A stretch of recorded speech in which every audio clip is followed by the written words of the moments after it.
So we're talking about leadership for high school coaches. The high school coach is a very unique leadership position. It's different than a lot of other types of leadership positions in a few major ways. The first of which is the fact that you can't do it for your team, right? So if you're leading a design team, for example, in an engineering field or something, you're part of that team. You can help do the designs, you can help do the legwork, you can do all those things. When you're a high school coach, you can't get out on the court or out on the field and help your team win. That's not an option. You can't even help them get better in practice. You have to just direct and guide. So you are definitely part of the team, but you are set aside. You cannot physically change what they are doing. And that's a really, really tough thing for a lot of people to understand. So that's reason number one. Reason number two that it's a really unique and difficult job is because of your audience, your team members. Your team is made up of teenagers. Teenagers, am I right? And that is a fate I don't know if I would wish on anybody. So God bless you for volunteering and raising your hand to be a high school coach. Really, kudos. You are a saint. Teenagers, at the best of times, are scatterbrained, and at the worst of times are downright angry and just hard, impossible to deal with. So you are dealing with the hardest group of people to get through to. I joke a lot with some of my friends that work in special operations that being a JV sports coach is harder than being a Navy SEAL commander. And the reason is completely because of the people you're trying to lead. When you're a Navy SEAL commander, everybody there is the best of the best. They are the top 1% of everyone else in the Navy. They're the studs of all studs. You don't have to lead those people. You're not inspiring those people. You just point them in a direction, tell them what to do, and they go out and crush it.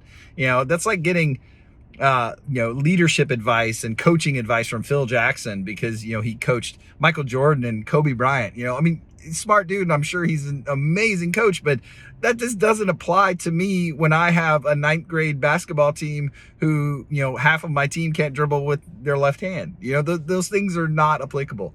So, kudos to you. It's a tough job, and it's very unique. So that's where we're going to kind of approach this is from those types of standpoints. One, dealing with the situation where you are not going to be able to physically do it for them. And then two, the audience that you're working with is the teenagers. So moving right into it, we're going to start off with 3 main focus areas. We're going to talk about leadership, obviously. And then as a sub category on that, we're going to talk about communication. You cannot be a good leader without having good communication skills. So we're going to get into that some. Then we're going to go into an exercise. It's called Minefield. We'll describe how to set it up, how to run it. It's really easy. You can do it anywhere, just very minimal equipment. And it's a really beneficial exercise for your team, for you, for building trust and working on communication and leadership.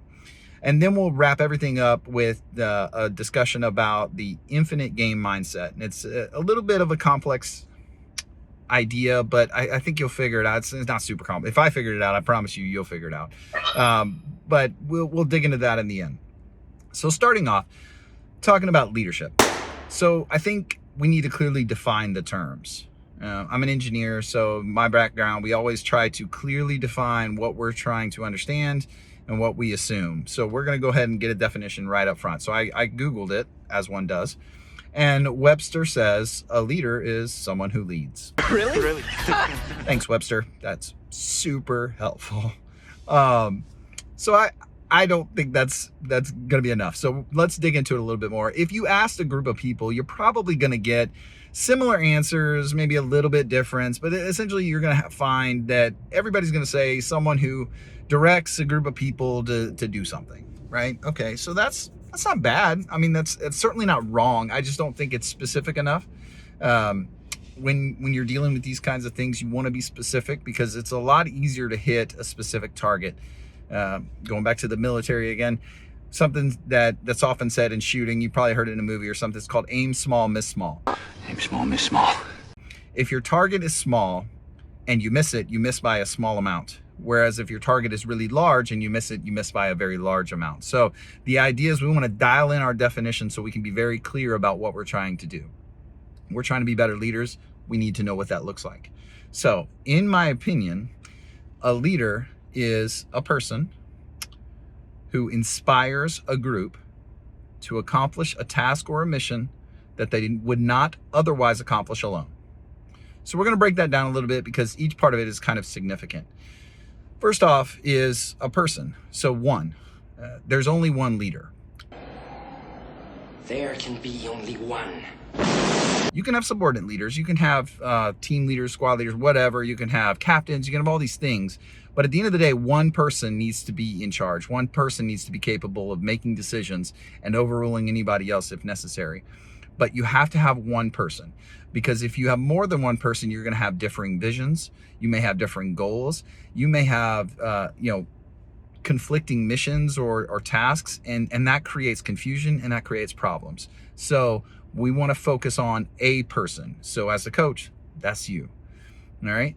Next, who inspires.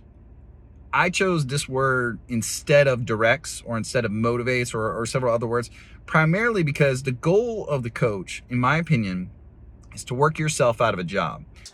Facts. If you are inspiring your team, they're going to work hard whether you're there or not, because you've given them what they need to be successful. You've given them the vision. You've given them this overarching theme that they need to be working on. People who are inspired seek out opportunities to improve on their own. They don't wait for you to tell them what to do. So when you direct, that denotes like you're telling people specifically, you go here, you go there. You want to be beyond that. That's like the lowest level of leadership. You need to be above that. That's the goal. We want to move past it. Motivation is great, but it's very fleeting. It has a very temporary context to it. So you always have to renew your motivation. You're reinvigorating. You're trying to remotivate people. And so that insinuates that you're going to lose it at some point in time. I don't like that. Inspiration is much longer lasting, and it gives an impression that you're a changed person afterwards.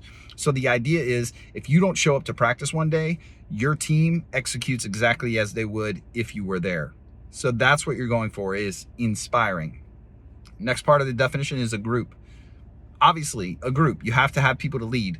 You can't be a leader without followers. So the group is really important because it also focuses on a commonality, right? In our context, as far as coaches go, it's really easy because they either all go to the same school, maybe they're even in the same grade, they definitely all play the same sport. And so you can build on that. That is something we all have in common. In the military, we all wear the same uniform. We're all in the same unit.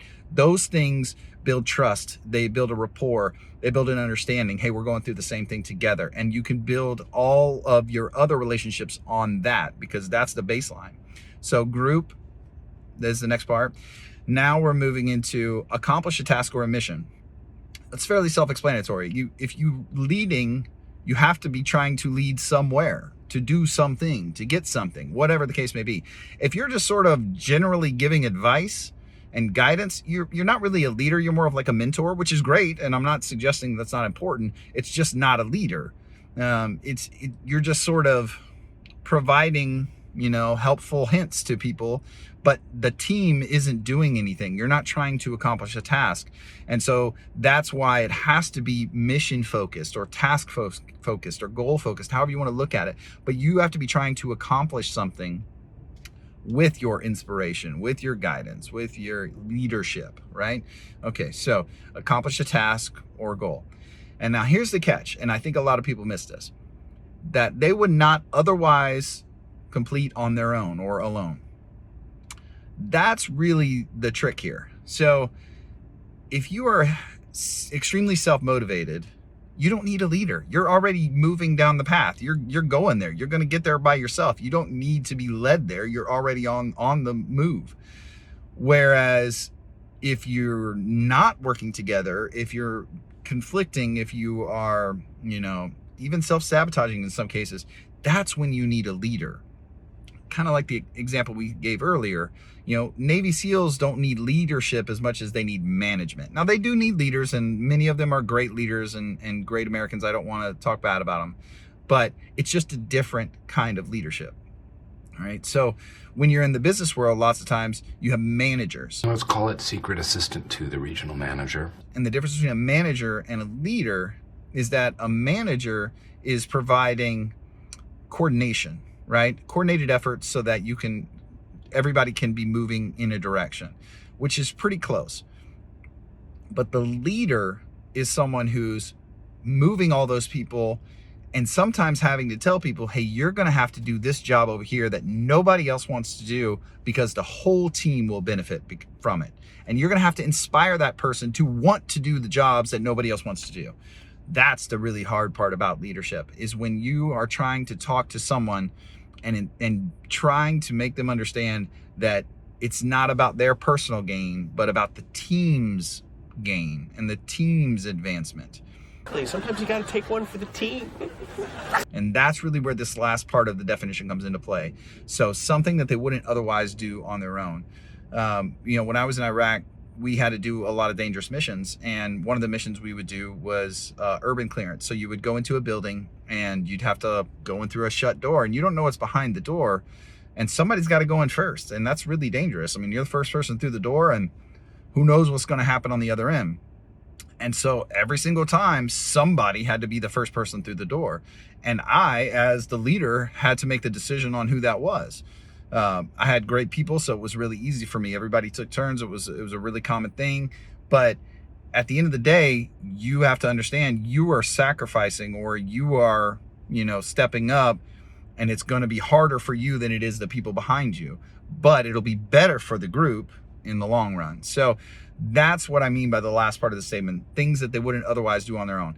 In coaching, not many kids are going to get up at 5 a.m. and run suicides. Not many kids are going to stay late and shoot 500 free throws. Not many kids are going to work out 2-a-days during the summer to get ready, for their season.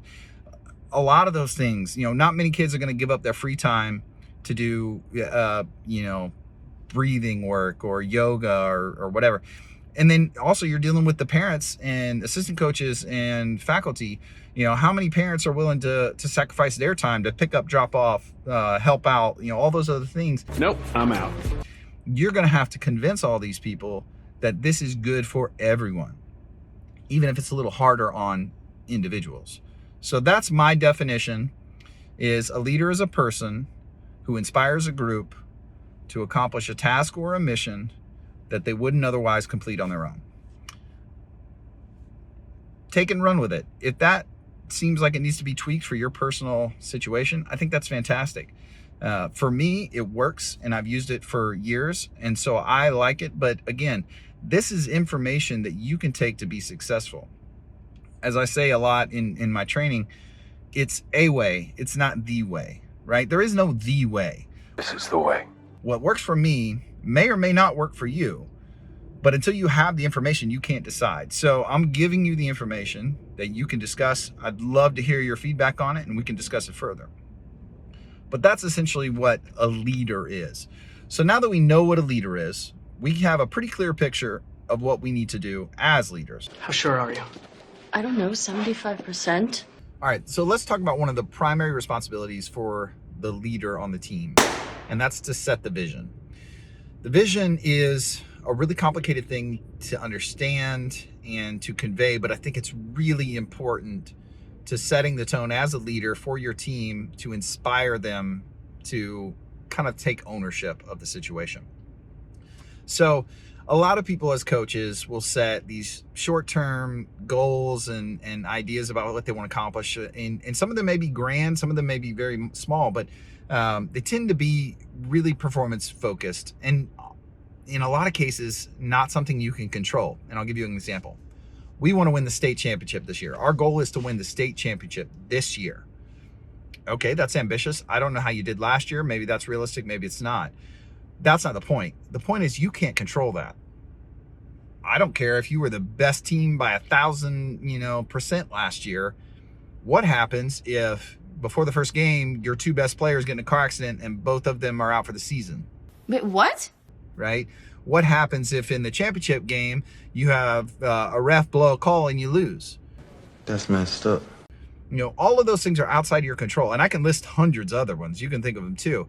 Those things are outside of your control as a leader. You can't affect those. What you can affect is how your players react to those things and teaching them how to respond to adversity. So when you're setting a vision for your team, it needs to be so much bigger than just, we want to win this many games, or we want to score this many points, or we want to set this many records. You know, those aren't bad goals. And I think performance goals give us the right motivation in a lot of cases to improve, especially when things are hard. It's nice to like look at the trophy and say, that's what we're going for. But at the end of the day, as the coach, your vision has to be bigger than that. It cannot be based on wins and losses. It has to be based on more. So as a coach, you have a very unique opportunity to have impact on teenagers' lives. Almost every male role model I have that was significantly impactful on my life was a coach. And that's super important. They help you grow. They help you understand. They make you tough. They make you smart. They make you see your weaknesses and assess them. That's what you need to be focused on. And it's really hard to put that into words as a coach to convey that. And so take some time, make some notes, write it out. Say, what do I really want to accomplish this year? And that may change depending on your role and on your sport and on your kids. You know, I when I coached JV basketball, it was super fun. I had a great time. There's no JV state championship. They're not going to the NBA straight out of, 9th and 10th grade. So those kinds of goals were ridiculous to even consider. You know, even if we won every single game, went completely undefeated, who cares? It's not a big deal.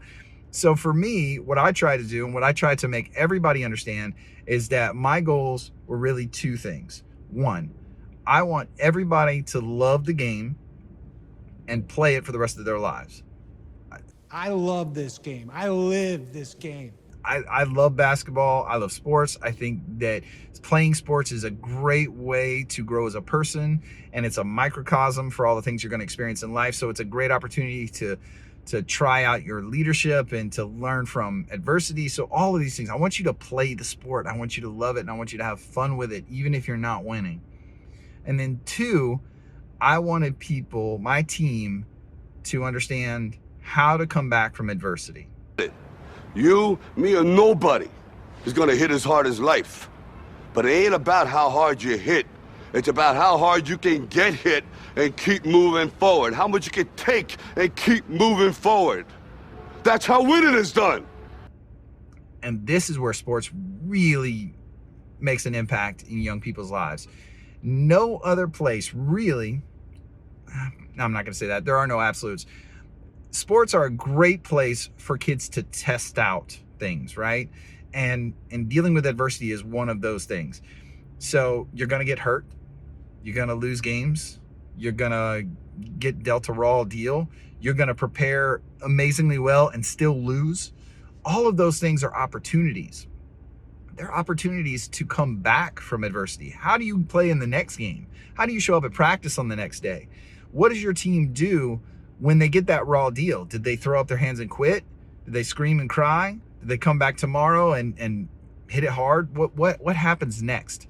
That's what you need to be focused on. Those are the kinds of things that really last.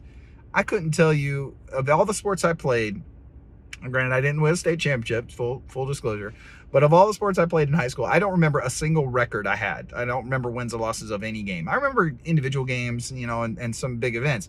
But really what I remember is, my coaches picking me up when I was down, helping me understand how I can get better and see that my shortfalls were really just ways that I could improve and ways I could build confidence in myself.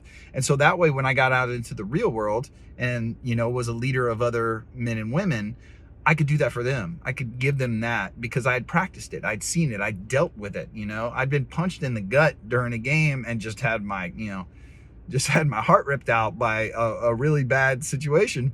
But I was able to come back from it because I had that experience. And so as a coach, I think that is much more valuable than some arbitrary wins-loss number that you have in your mind. So as a coach, you're setting that vision, you're setting that tone for your team, and it needs to be taken seriously because lots of times that's where these kids are going to learn those life lessons are in these sports. So, not to put too much pressure on you. No pressure. but it's a big deal. And again, really tough job, and so grateful that there are so many coaches out there that are willing to take the time to do this.